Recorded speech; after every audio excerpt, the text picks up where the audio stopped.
defend ourselves.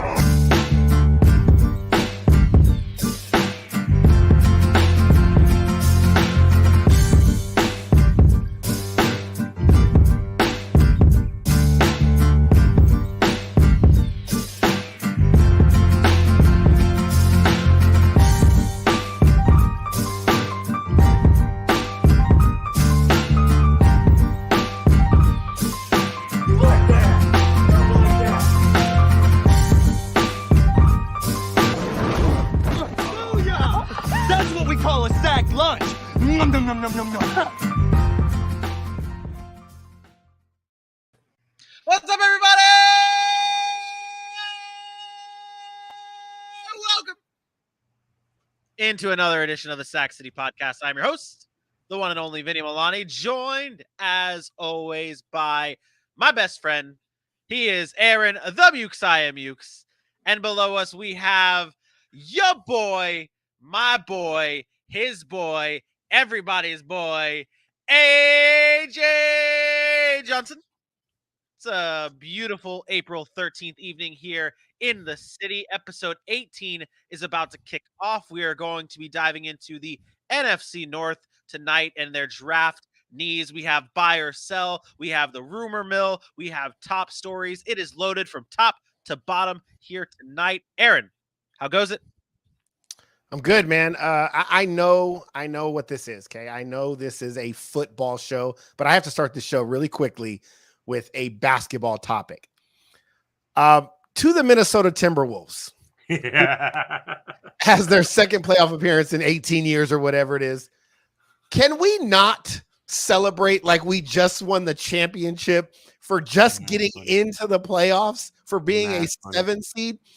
The way they celebrated last night, they talked about it all day on ESPN, Kenny, Ernie, and then we're talking about it, Chuck and them on TNT.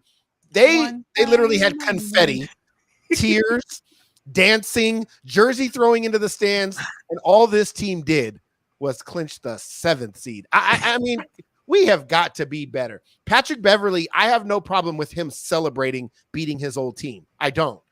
The entire Minnesota Timberwolves organization celebrated like they had just won the championship. It was absolutely insane, and I just had to bring it up. Okay, all right. I 85% agree because it was a lot, and it was hilarious to talk about because they did go a little over the top. But when I look back on it, it was for the fans. Patrick Beverley had them all rioting all night long, so you gave them the love. They got there like he promised he would when the Clippers traded him, and then to be able to beat them to do it. So I get it. And lastly, I didn't think anybody would make the Knicks look okay for the way they celebrated after winning one game last year in the playoffs. And Minnesota gave them a run for their money. But that was funny and a great game. Great game. It was a great game. Was a great game. Thanks for bringing that up. Yeah. So I'm excited. I'm happy. Good. There you go. And I'm happy because Mr. Chris Kreider scored 50 goals last night. Just want to throw that out there. No, we don't have to get into a conversation. Nice. He hit 50, and he is the 4th Ranger in Ranger history to score 50 goals in the season. He's balling out. Yep. And now that all of our football fans have left us in the audio and all the video, and they're like, oh, these guys are back to their old ways talking about all sports. I will get into the football talk, and we will start off by the top story this evening. It's Derek Carr and the extension that he received from the Las Vegas Raiders. It's a 3-year, $121.5 million extension that includes a no-trade clause running through 2025. The Las Vegas Raiders quarterback is now the 5th highest ranked quarterback, 5th highest average paid quarterback in the NFL. Words are very hard while I read and try and make sure I get this done. Yes, he is going to be a Raider. AJ, what were your thoughts on this deal when it popped up in your notifications and saw Derek Carr extended? I was like, was this an old news thing? Didn't this already happen? It felt like this had happened already. But no, it was brand new, and I'm not surprised. Derek Carr, despite how he's played, whether it's been really successful or really poorly or somewhere in between, I think he's grown a lot as a Raiders quarterback and is almost synonymous as their franchise quarterback. He said it himself. If he's not a Raider, he's going to be playing golf somewhere. And, to be about the franchise that way, and he's got his guy back.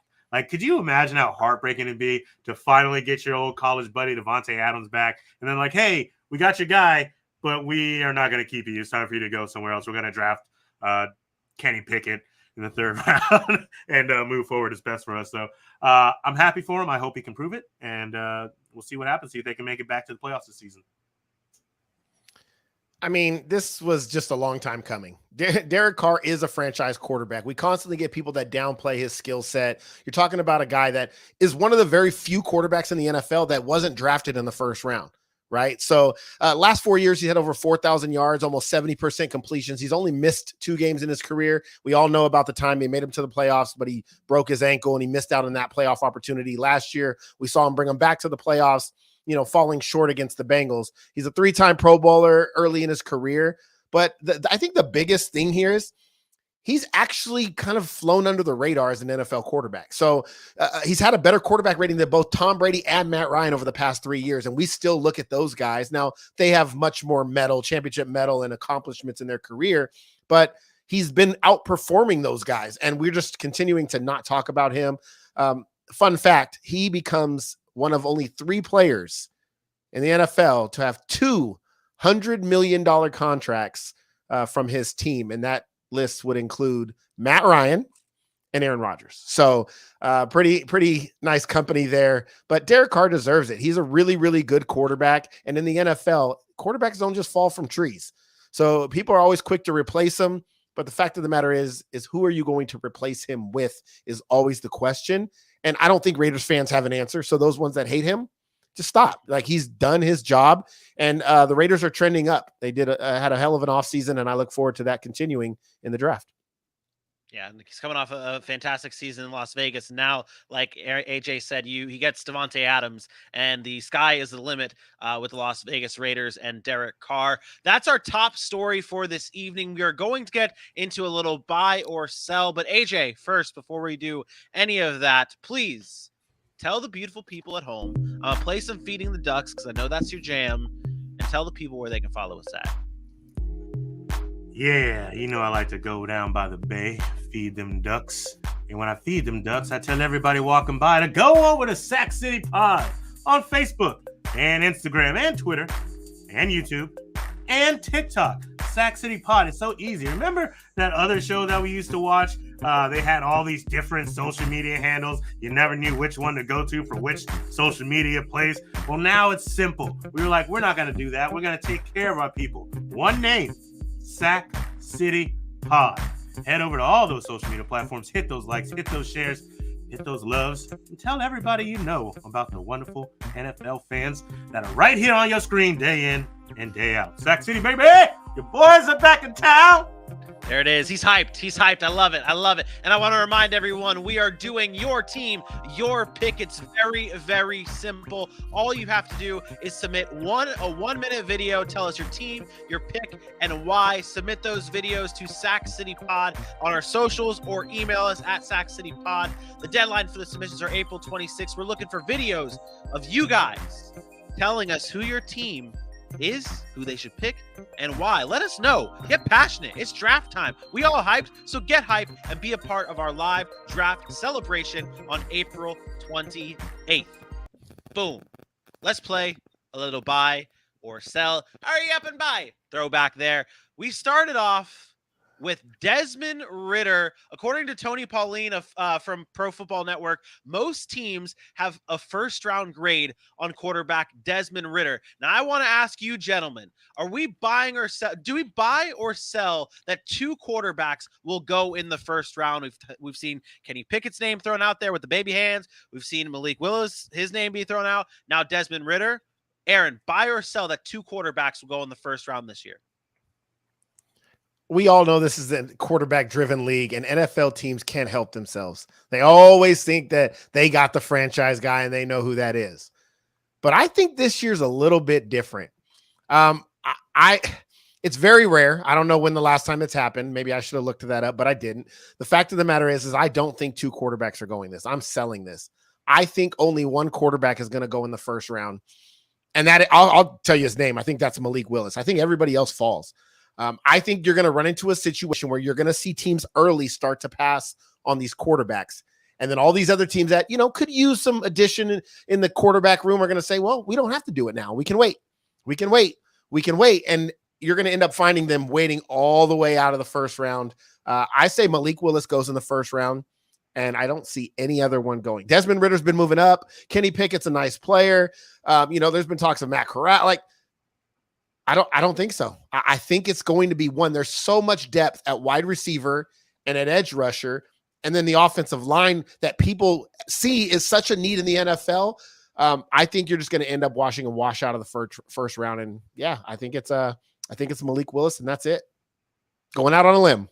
Kneecap Jeremy B says that he thinks that there's going to be 4 quarterbacks in this first round. That's bold. That's a lot. I'll tell you this: if 4 quarterbacks go in the first round, the teams that are really good in the NFL are going to be even better. If these players that are skipped over by the teams that might be in need of quarterback get to fall to guys the teams that are sitting in the 20s that were in the playoffs last year, good for them. I mean, those teams are going to be ecstatic to be able to make those picks. Yeah, if you look at how stacked this draft is with players that are not quarterbacks, it's like, can you imagine like a Olave going to like a Green Bay? I mean, we're gonna talk about Green Bay and their draft needs in just a little bit, but imagine those top tier players falling back to those Super Bowl winning teams. It'd be unbelievable. AJ, are you buying or selling this? I'm actually buying this. Aaron, you said it. It's a quarterback driven league, and these teams can't help themselves.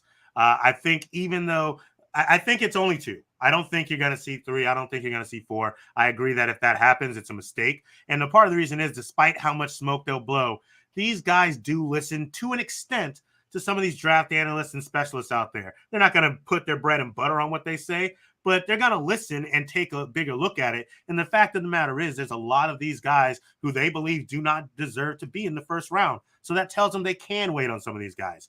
I believe there will be 2. I believe it'll be Malik Willis, and I believe it's Desmond Ridder.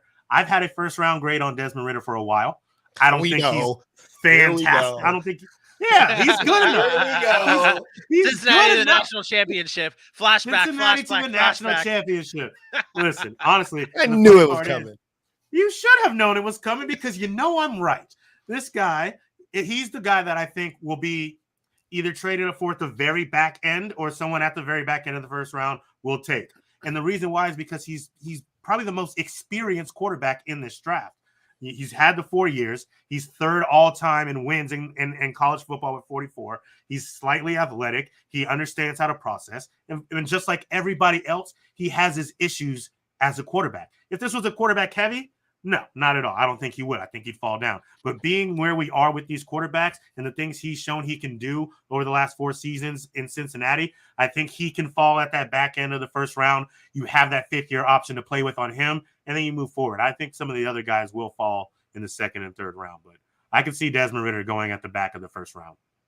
Yeah, I am buying this on the money. 2 quarterbacks go in round 1. Tomorrow we'll be releasing our next edition of our mock draft Thursday, so be on the lookout for that on our social media pages. And if you just watched this video on our YouTube page, please let us know in the comments what you think. Are you buying or selling 2 quarterbacks in the first round? And please be sure to subscribe. Let's move on to our next buy or sell.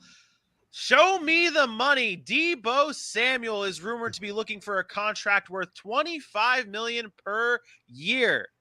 Gentlemen, buy or sell Deebo Samuel should be paid like a top 5 receiver in the NFL. Aaron. Sell. I've never felt more strongly about anything in my life. Listen, Deebo Samuel is an excellent player. He's got 1 season as a top receiver in the NFL. 1. He's never played a full year. That includes his great year last year. He never played a full season. Even in college, he missed 2 of his 4 seasons, like significant time. $25 million a year for Deebo Samuel around that area is crazy. I'm not paying him. Listen, there's been many talks about how he's changed the position. He's talked about it, how, well, he's so versatile. He can do so much. I don't think that's helping him. When you look at a guy that's injury prone and then you say, oh, well, I can carry the ball to the backfield. Well, guess what? The NFL has already depreciated running backs, right? So now you're actually you're devaluing yourself by how many times you touch the ball and your inability to stay healthy. I'm not knocking his skill set.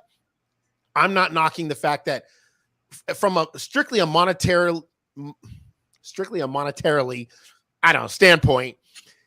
Could he be worth that much money if he was going to be on the field? Absolutely. His style of play, I don't think will allow it. He is a rugged, hard-nosed guy. He likes contact. After the catch, he can get the ball in the backfield. It's just too much. And for a guy that's already struggled with injury, I don't think you can take that chance. And I think San Francisco knows it. I think San Francisco is saying, like, look, man, you're not Davante Adams. You're not Tyreek Hill. You haven't done this for 3, 4, 5 seasons in a row and stayed healthy doing it. So we're not going to pay you that way. If he ends up, if you see this coming year, he does well at maybe just being a wide receiver, are you maybe changing your mind, saying he should be paid? Because I sell this all the way. He's not a top 5 receiver, and I don't want to pay him like a top 5 receiver because I don't think his wide receiver skills put him amongst the top 5 in this NFL, so he should not be up there. But he does bring that dynamic ability to where he can do it all. I wouldn't say that in my top 5. I would not say that because I look at guys that are getting ready to get paid. DK Metcalf, AJ Brown.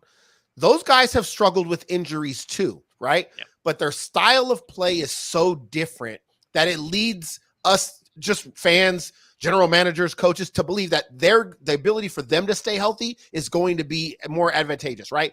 Versus a Deebo Samuel who you're going to give 120 carries to or whatever it is. It's just not going to allow him to stay healthy. His style of play is just too, I won't say it's too physical, but it is. Like the way he plays football is too physical. It's the George Kittle. Same thing with George Kittle versus Travis Kelce. I have this conversation all the time.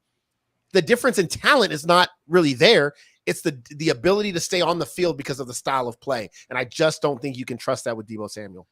What are they feeding them boys in San Francisco to make them play like this? AJ, what about you? Are you buying or selling this? Nah, you guys hit it on the head. You have to sell this. So what I'll say is I'll sell this today. I'll buy it in a couple of years if he proves it to me because he is that talented. But 1 year with over 1,000 yards receiving, he helped with the 8 touchdowns in the rushing game, but he had to do that because they can't keep running backs healthy. So once he proves it, he is that talented. And if he can stay healthy for 2 more seasons and put up one more season and put up some production like this, the conversation happens a little bit sooner. But if every single receiver demanded money the first time they had a good year, I mean, like team would ever be good. And I will say this last thing. He is smart to go for it because he knows he's injury prone. It only takes 1 more for him. And he's looking at a guy like, that's basketball. I was going to say DeMarcus Cousins, but who should be on for the bag and can't get it because he can't stay healthy. So I understand him going for his money, but it's after 1 year. That ain't going to happen. Got to sell it. Yeah. I wanted to mention a name, and I'm not comparing the 2 players by any means, but paying him reminds me of the Giants paying Kenny Golladay. After a great season, he had 1 good year, and he's been banged up, always banged up, and you knew he was injury, and then yet you still pay the man. And then look, last year he didn't do anything with the Giants. And not saying that's Deebo or it's going to happen with Deebo, but like AJ said, I don't think you can trust that. And just after 1 good season, say I deserve this payday. I think you need more. Yep.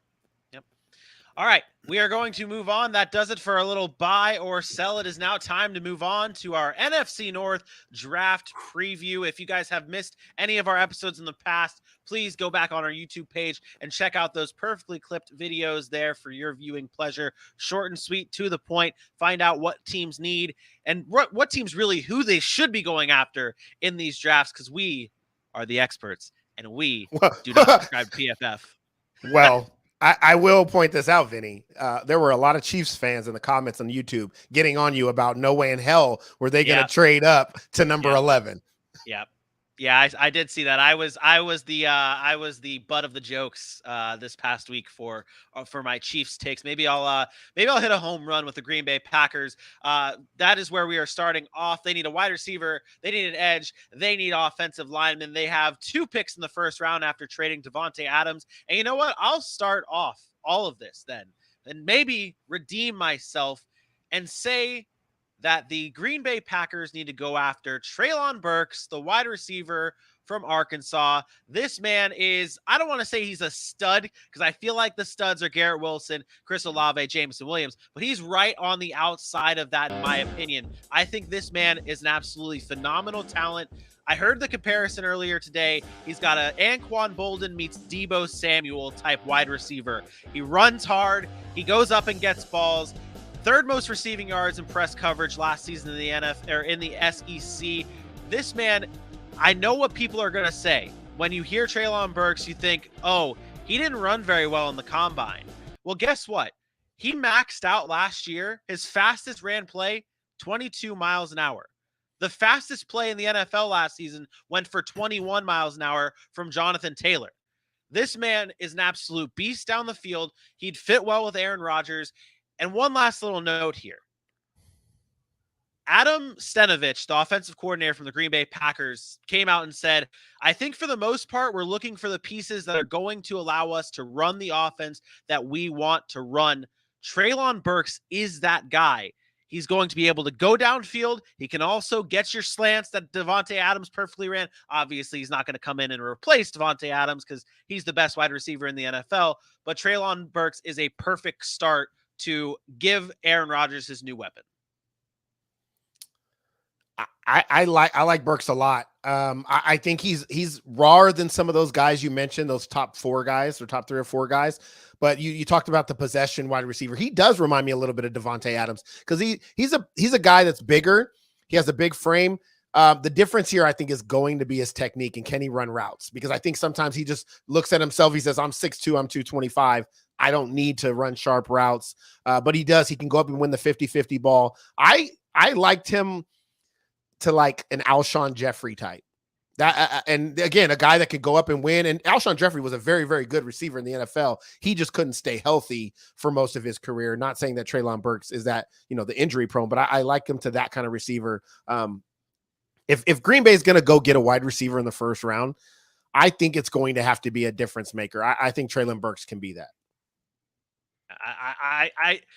I don't, especially for where Green Bay's picking. You have the 22nd pick and the 28th pick. I think that's the prime range. I know I talked to you guys about this the other day. I'm like, I don't know who is the prime target to fall in here. And really, this draft can go either way for these wide receivers. We'll be ranking these wide receivers on Friday's show, letting you guys know the top 10 receivers in this draft. Aaron, who do you have as a must-have player for the Green Bay Packers?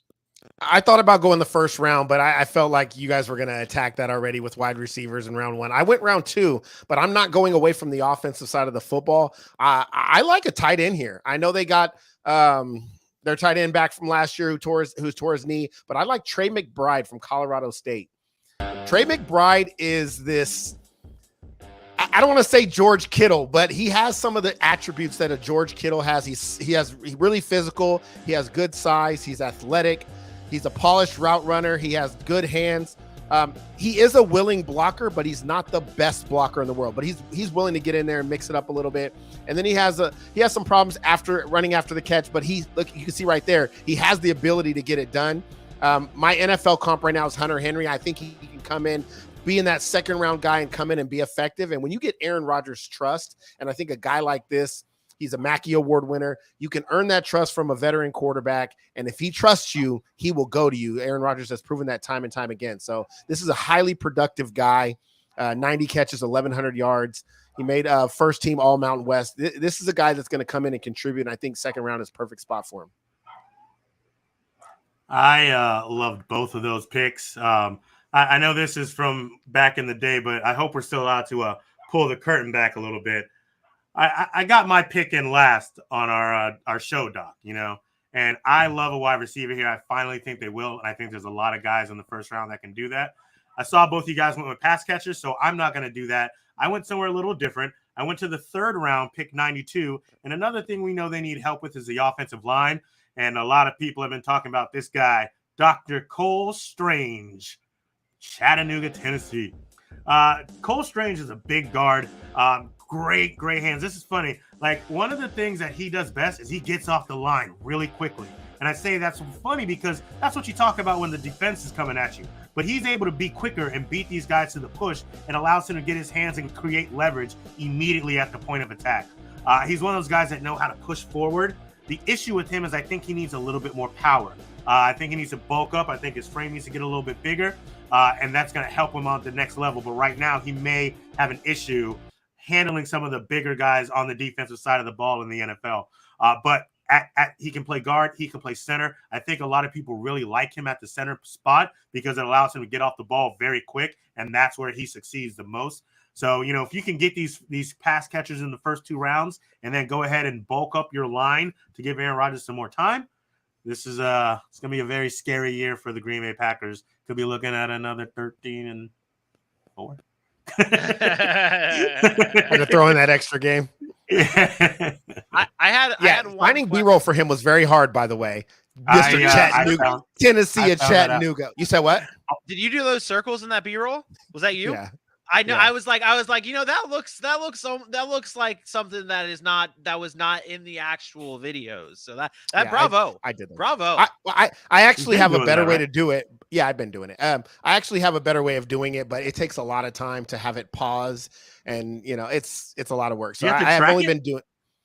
So I stopped tracking it. Tracking is a lot, but I have my ways. But when you don't have a lot of time, you just flash it while they're still. When the play hasn't started yet, and then you just take it off. So, but yes, I like the pick. I don't know if he makes it to round 3. I actually think late second round, he might fall off the board. He's from a smaller school, so a lot of people don't really, he doesn't have that cachet that some of the guys have. But I really, really like him. I'm going to call him Dr. Strange. That's my nickname for him. Dr. Strange, put him in there. He has really good IQ. He needs some work, like you said, an upright. He's kind of upright and plays in pass protection and stuff like that. Yeah. But he won the best offensive lineman in that conference, and he can play. Yeah, I like that pick a lot. Now, I want to make a comparison here real quick to something and we brought up on Monday's show, and we'll roll through this. Simple question. Talked about how the Chiefs did not need to get a wide receiver, and it wasn't like a big-time priority. The Green Bay Packers are much different in this situation. They have to get a wide receiver round 1. Like that, there is nothing else to it. And there might not be a better response from the YouTube critics than us saying that the Packers need to go wide receiver in round 1. Now, do they go 2?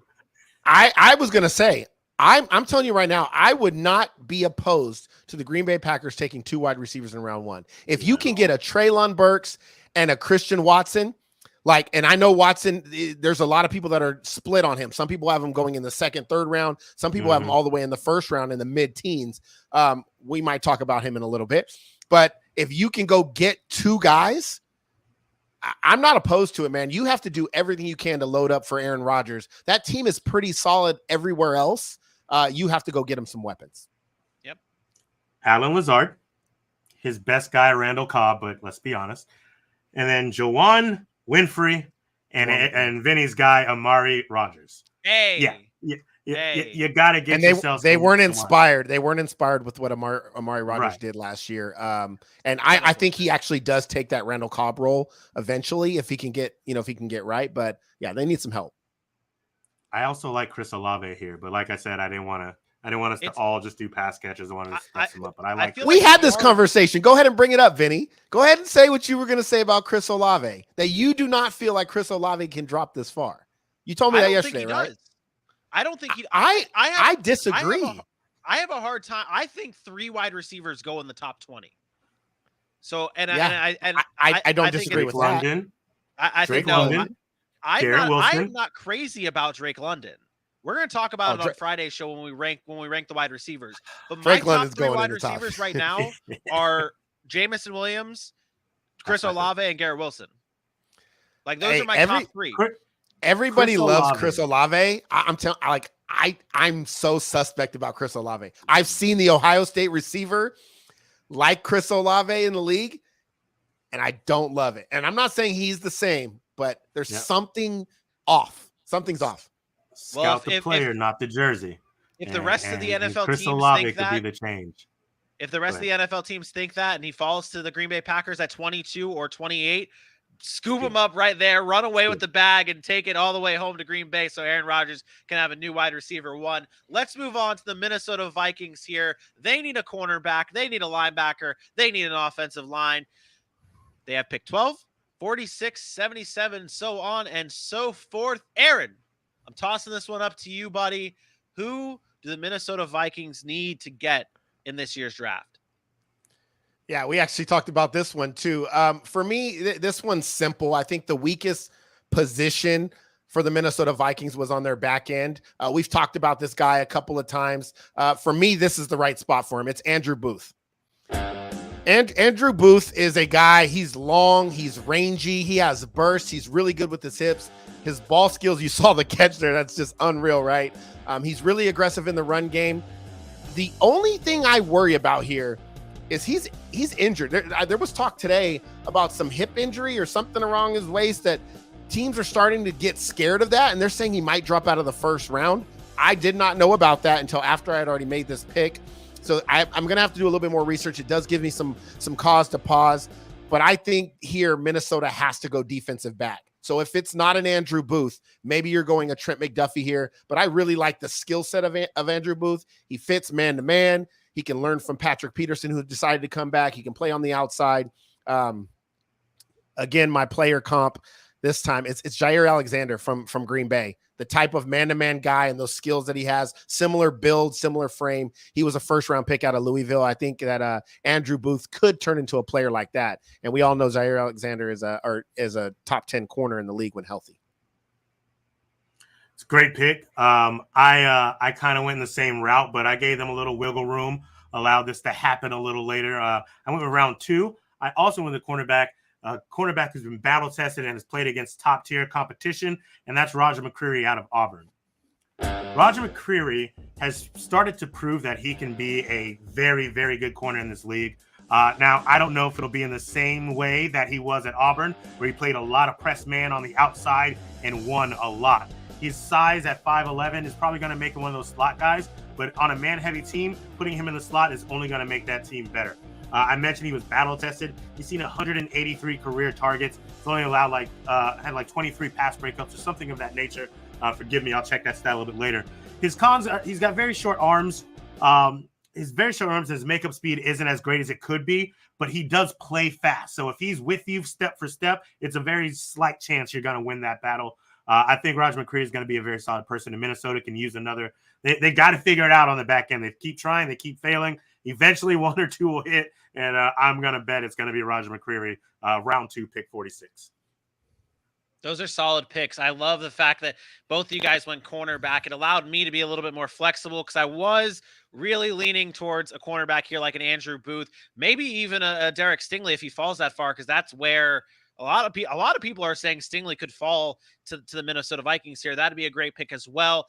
I went on the defensive line front. I'm going with big Jordan Davis out of Georgia. This man is an absolute monster. What could you say about Mr. 6'6", 340? His player comp, I can do these too, Aaron. Vita Vea for Jordan Davis here. He forces runners to run away. He's a unanimous first-team All-American. I love the fact that he came back his senior year and won this national championship with Georgia. It shows to me that he's a team player. He's committed to winning, and he was one of the big difference makers for this Georgia Bulldogs team that won the national championship. Now get this, guys. Jordan Davis is one of 4 defensive players to win Best Defensive Player of the Year in college football. The other 3 players that did it, Jonathan Allen from Alabama, who's doing very well in the NFL, and Ndamukong Suh, who's also doing very well in the NFL, and then somebody by the name of Aaron Donald. I don't know if you guys have ever heard of him, but he's also doing pretty well in the NFL. So Jordan Davis is a monster. I'm not saying he's going to be on the level of Aaron Donald, but this dude is a beast and would help the Minnesota Vikings out immensely. Physical freak. I said it before. I said we talked about him a few weeks ago. Physical freak. You don't see bodies like his, and then the strength and the control that he has. He can, like I mentioned before, he can play inside. He can play outside. 0 to 3 technique. The only thing that kind of is alarming for me, and I didn't really know this before, his snaps at Georgia were very low. Playing like 50% of Georgia's defensive snaps, and that could be in college football. It's hard because Georgia's blowing teams out. The first half of the year, their backups are in for, the third quarter, fourth quarter, and their starters aren't playing. So, but it's just something to note there. Maybe there's an endurance question there. Maybe, he has to work on his stamina or something like that. But Jordan Davis is going to be a top 15 pick in my eyes. He's a lock there, and that's a great pick. Yeah, and also not to mention, if he does go to Minnesota, if they can't get it right on that back end, at least the guys up front, because they do have a great linebacking core, you can stat that box up and help your guys out that way. That's another good route to go. Yeah, definitely. I like Jordan Davis a lot, and also the man can pitch. By the way, he threw out the first pitch in the Atlanta Braves game today on UGA Day, and I was like, man, if this dude, and he said he wanted to be like his top choice. Could you imagine AJ? So wait, could you imagine? Could you imagine if he was a baseball player and he was a pitcher? Dude, staring at that when you're in the batter's box. Oh my goodness, that'd be no hit by pitch, no hit. Right. Yeah, I would just be like, all right, I'm out. See you guys. All right. Bye. Yeah. Would you ever charge the mound if you got hit by pitch? Right. Nope.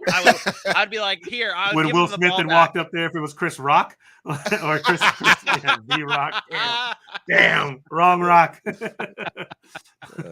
man, unbelievable. All right, let's move on to the Chicago Bears. Their needs look like this. They need D-line, O-line, wide receiver. They have picks 39, 48, so on and so forth. They obviously traded up last year to get their quarterback, their franchise quarterback in Justin Fields. So they're without a first-round pick. So their first pick comes at 39. AJ, we'll start this one off with you, buddy. Who do the Chicago Bears need to get in this year's draft? So you remember on Monday you asked us to start going deep, in this draft. I think this is I went round 3. I didn't go too deep. I went round 3. But this is a team. I finally got a wide receiver, and I'm going to give these guys David Bell out of Purdue. Round 3, pick 71. So listen, David Bell, and there's so many people who are split on this guy as well because he's got the talent. He's rarely stopped after first contact. He's got great hands, was one of the best contested catchers in the nation last year, and just went boss for Purdue. He was the only receiver they had. Everybody knew it, and they still couldn't stop him. 11 catch. He had 4 games of 11 plus catches, multiple games with over 200 yards to go. This guy is going to be a good player in a few years. His speed kind of worries me. His separation kind of worries me. And the way that he expects to do everything out of the catch. And he does the little things that are kind of undisciplined. You have a route and he's adding moves into it to shake off the defender. I get that when you're trying to get open, but not at the start of the route. So there's some things he needs to refine. But for Justin Fields to have a target that can go up and get it, when you've already got quick guys like Byron Pringle and Darnell Mooney, you need a high point guy. You need a go up and get it guy, a red zone threat, and David Bell can be that. So I like him for Chicago in round 3. If you miss, you probably did something somewhere else anyways. I hope David Bell turns out to be a really good player. I really do. I really like him. You talked about the lack of detail and stuff in his routes. He's just sloppy. His technique is just sloppy. But for such a sloppy player, he produced like Rashad Bateman style numbers from Minnesota, but he's just not as refined as that. So I really like him if he can get to a spot where they can work with him and kind of mold him. Good play action guy and go up and get the ball. That's a good pick there. For me, this is hard because I don't know if round 2, pick 39, this guy's going to be there. I'm going to be honest. I don't think he's going to be there. If I'm a team, I'm taking him in the middle of the first round. And the more I watch this guy, the more I like him. It's another receiver, which I think the Bears need weapons for Justin Fields. And I mentioned him earlier. It's Christian Watson. Christian Watson is a guy who is he doesn't have the numbers, right? He's only 800 yards last year, 43 catches. He's battled through some injuries. I think he is arguably the best playmaker at the wide receiver position in this draft. His size, I mean, you're talking about a guy who's 6'4", 200 pounds, and he can take the top off of the defense, really like nobody else in this draft. He's got hands. He's fast. He has playmaking. He's dynamic, and his confidence. He believes in himself. And to me, this is what the wide receiver position is about. As a guy who played a little wide receiver, I'm lining up and I'm going to beat that guy on the other side. I think Christian Watson, and you know what? I'm just going to go out on a limb right now. Christian Watson is going to be the best receiver in this draft. He's not the most refined right now. He's not the most ready to come out right now. I hope he goes to a spot where he's allowed to excel.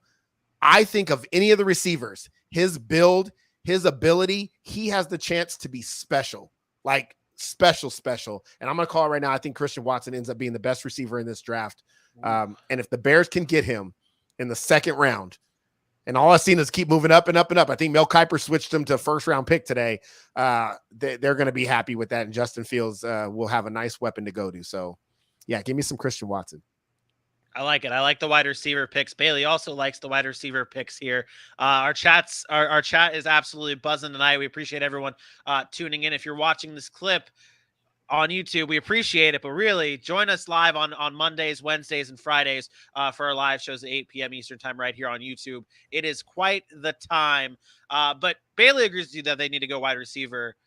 Kneecap Jeremy, on the other hand, is going my route, saying that you got to give Justin Fields time to throw. And similar to whether or not your guy is going to be there, Aaron, here, I don't know if my guy falls this low to Chicago Bears, but if he does, I am scooping him up. It's Zion Johnson, offensive lineman from Boston College. This guy is a mauler. I feel like that's just a common thing to say for some of these top offensive line prospects in this draft. He's got great technique, great hands. He's had a full season at left guard, 2 years. He played left tackle. This guy can do it all. Maybe not really an NFL left tackle, but at the guard position, he was one of the top players during the Senior Bowl. He's very consistent. This guy he's got everything. He's got everything, and I worry that he's not going to be here for the Bears. But if he is, please scoop him up. But there's a lot of offensive line talent in this draft. So I do see, and with all the wide receivers in the first round, Zion Johnson could be one of those guys who falls out of day one, and you're like, you see him right at the top of your boards, and he's there for Chicago to scoop him up for day two. Zion Johnson, offensive line, Boston College, protect your franchise quarterback.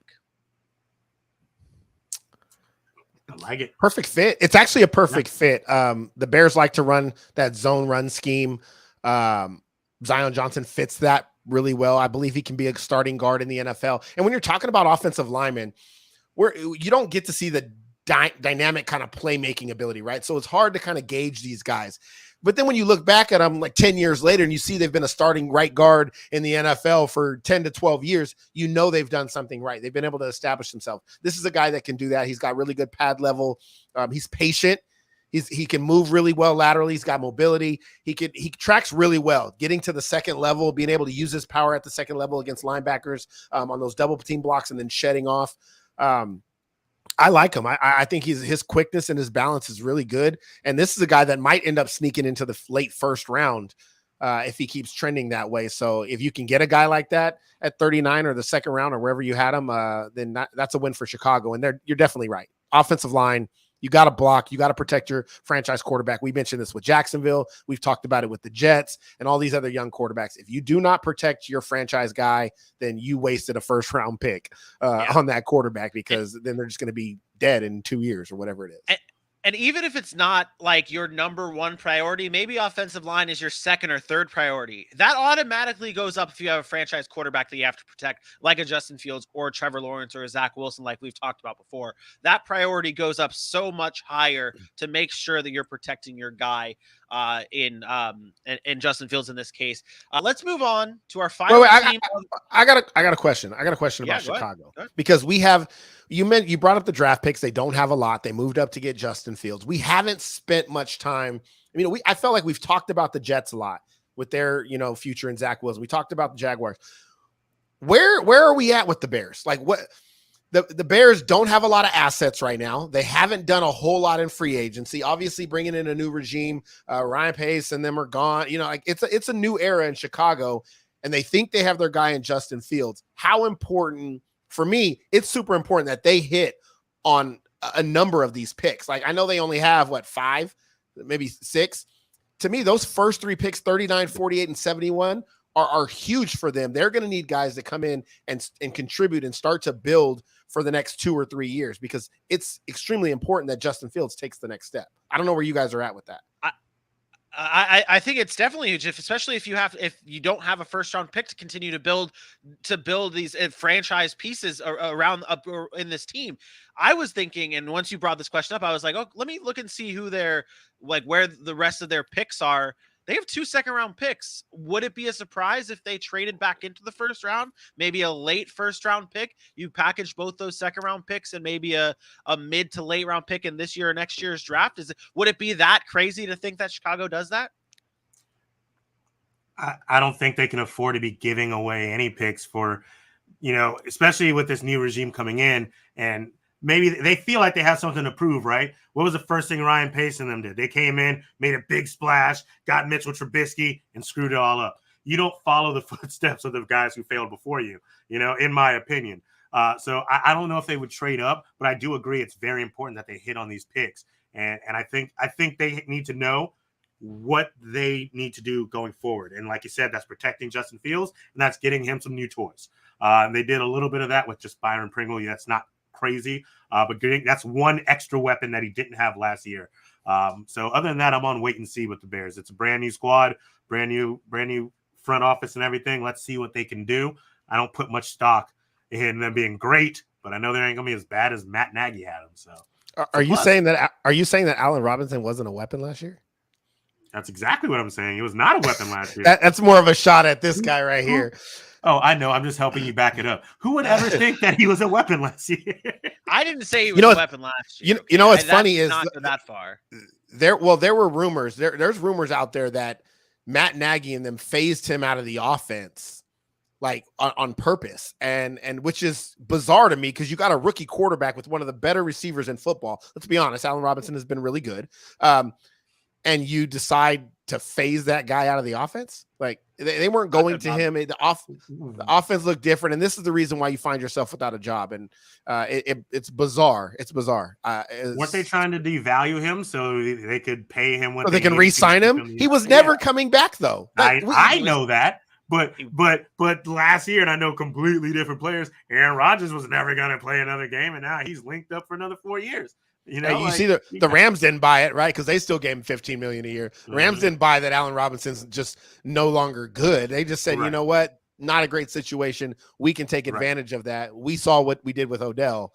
I just already had Brandon Cooks, so we can't go that route again.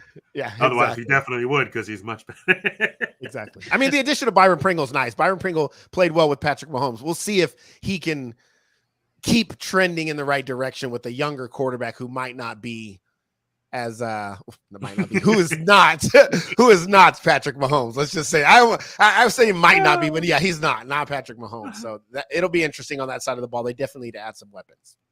Let's move on to our last team in the NFC North. It is the Detroit Lions. Their needs look like this: linebacker, wide receiver, edge. They have the second pick in the draft, the 32nd pick. They got 2 second-round picks thanks to the Matt Stafford trade. This Lions team. What? 2 first rounds. Oh yeah, because 32nd is the super. I'm not that smart. But yes, so they have 2 first-round picks. They've got a lot of assets here to build this thing right in Detroit. Kneecap Biden Jeremy B says that Christian Watson's going to be the wide receiver that they go with in round 2. AJ, you have a different wide receiver ending up with the Lions at pick 34. Who is it? Another wide receiver who we still haven't put a spot on. I've heard first round. I've heard second round, late second round. He might even fall back to the third, which would be absurd in my opinion. So either way it falls, if the Lions can get this guy round 2, pick 34, it is a steal. And that's Jahan Dotson out of Penn State. This kid, I've been waiting to watch and see more of this kid. And he's everything I thought he would be. He is so good. His hands are perfect. What was it? 5.2% drop rate in his career. He dropped 2 of 93 targets last year. This was another guy I was looking at for Green Bay because he would basically be what Davante Adams was. He could get there eventually.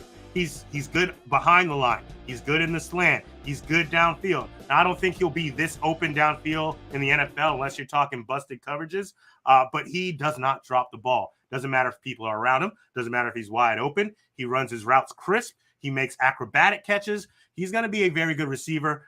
He'll probably do a lot of work in the slot to start, but I think as he grows, he can become that guy that can be lined up just about anywhere and be a threat at a wide receiver. I really like this kid. Just like anybody else in this draft, he has some growing up to do some polishing to do with this game. But he's, from what I heard, has the work ethic to do that very soon. Jahan Dotson, round 2 to the Lions. Lastly, with DJ Chark, if you're looking at me talking about Khalif Raymond and Josh Reynolds, like, get over it. Like, they got him on Raw. We'll see what DJ Chark can do, but they need another guy, and Jahan Dotson can be that. I agree that they need another guy. I just worry about not you looking at me. I meant in general, because people are like, like Bailey saying they don't need to go receiver. Other people are saying they just got DJ Chark. Look what Amon Ra did. Khalif Raymond had big games. And as soon as I hear Khalif Raymond, I'm like, all right, stop. Not that he's bad, but you're not settling because you have Khalif Raymond. I think that, and this is again, I've said this before about some of my analysis. The size concerns me with Jahan Dotson. He's 5'11". He's a smaller guy. I know, like, no. Stop. I'm going to tell you right now. Hold on. Let me finish. Let me finish before I finish this. I'm not saying he's bad. I'm not saying anything like that. I think his size compared to the rest of the wide receivers in this class have him lower than those guys. I think that his talent is there. I think if if the size wasn't a problem, then he'd be above like a Treylon Burks. He'd be there. But nobody had a problem with Devonta Smith. You're right. I did have a problem with Devonta Smith, though. I did have a problem with Devonta Smith. That's why I put him over. That's why I put Jamar Chase over him. That's why. I'll say this. I mean, yeah, like I think he was good. I'll say this.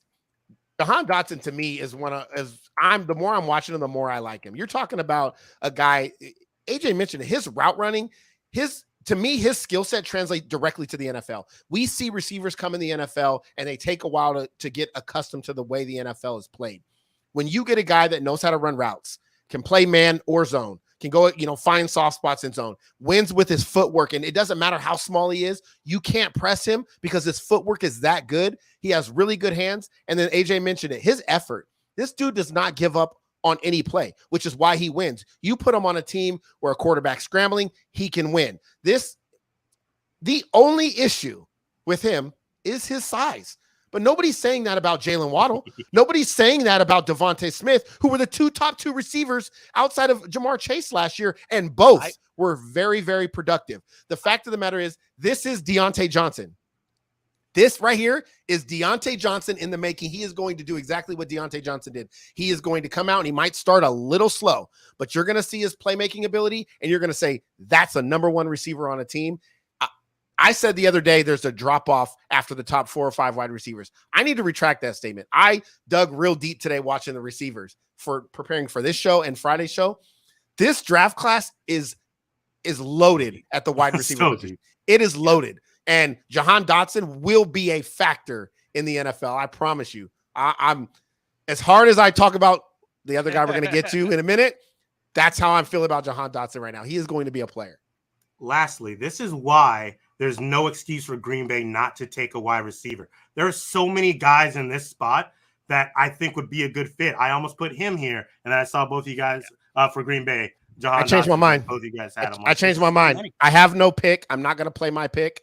My pick is Jahan Dotson. I'm on board with AJ.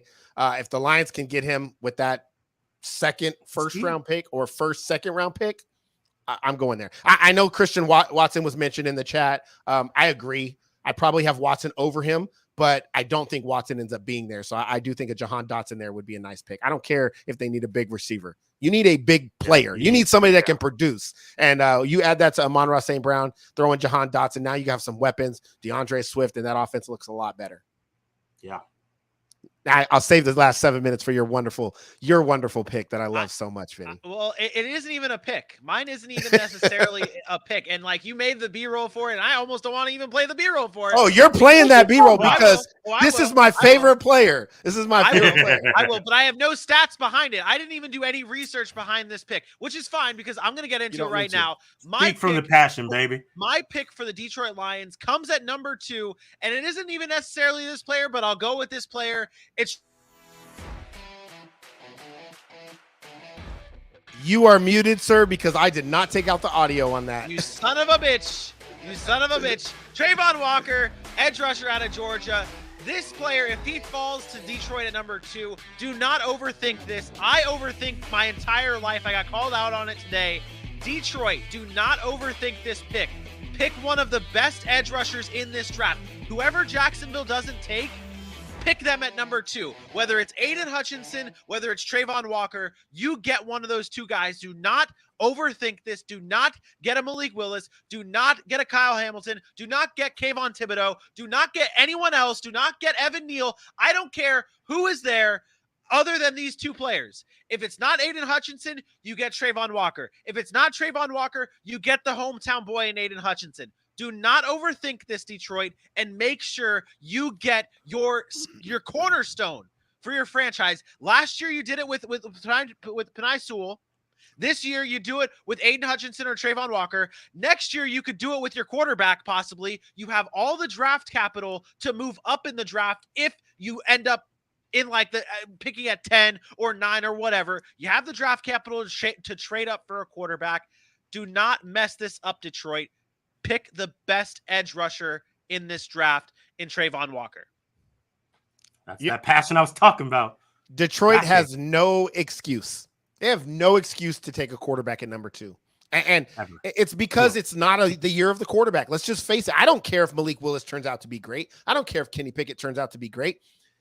You are in a situation in Detroit where you do have a number 1 overall pick. As bad as we think Jared Goff is, he's still a number 1 pick.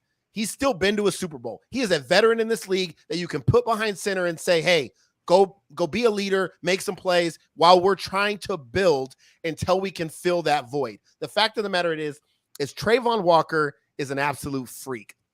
6'5", 270, and he's running a 4.5 40. This is a dude that plays interior defensive line, but you can put him on the outside. You can stand him up. You can tell him go get the passer. You can tell him cover a back out of the backfield. He's not Micah Parsons. Micah Parsons is 4'3", little different build, but he has the versatility of a Micah Parsons. And when you can do that, when you can change an entire offensive scheme because they have to scheme around you, you are worth the number 1 overall draft pick. So if he's falling to number 2, he's worth it. It's as simple as that. You said make it simple. Don't overthink it. It's as simple as that. If Trayvon Walker's there at 2, take the guy with the most versatility that is going to be a dynamic playmaker on defense. And with the attitude of the Detroit Lions, I think he will fit right in. He is violent. He has length. And I think you've only seen the beginning because he's still so raw and he didn't play a whole lot. And the fact of the matter is Georgia was full of great defensive players, so he was a little bit overshadowed at times. But, yeah, this dude is versatile. He's disciplined. I really like him. 3 of the most important positions in the NFL: your left tackle, the quarterback, and your edge rusher. You have 2 of those right now. If you go out and get a Trayvon Walker or a Aiden Hutchinson, then you can address the quarterback later on. Make it happen, Detroit. Do not overthink it. Yep. AJ, did you have anything, or I don't want to? Nah, you nailed it. Take one of those guys. Yeah. Take one of those guys. Yeah. Speak on it, AJ. Speak on it. No, the only thing I was going to say is if you get Trayvon Walker, you also kind of help your back end because we watched that guy drop into coverage. You can disguise, you can scheme, you can do some extra things with the Trayvon Walker. Whereas with Hutch, you were getting a otherworldly edge rusher, and that's great. Do it. But Trayvon Walker would give you some of those things you would miss out if they don't take the Kyle Hamilton like it's been rumored. That's all. There it is. Do not overthink it, Detroit. That does it for another episode of the Sac City Podcast. Episode 18 has closed. If you missed any of this, please head on over to our YouTube page at Sac City Pod and get all of the clips and all of our draft coverage clips. Once again, that's at Sac City Pod on YouTube. And don't forget to hit up our social media pages on Facebook, Instagram, Twitter, and our TikTok at Sac City Pod. We'll be back live once again on Friday for another Fun and Games Friday episode here in the City Live on Facebook, YouTube, and Twitter at 8 p.m. Eastern Time. We appreciate everyone tuning in. We appreciate everyone in the chat, keeping it rocking, keeping it rolling. Thank you guys so much for tuning in. For my best friend, Aaron Mukes, and for your boy, his boy, their boy, everybody's boy, AJ Johnson, I am me. We will see you Friday. Peace out.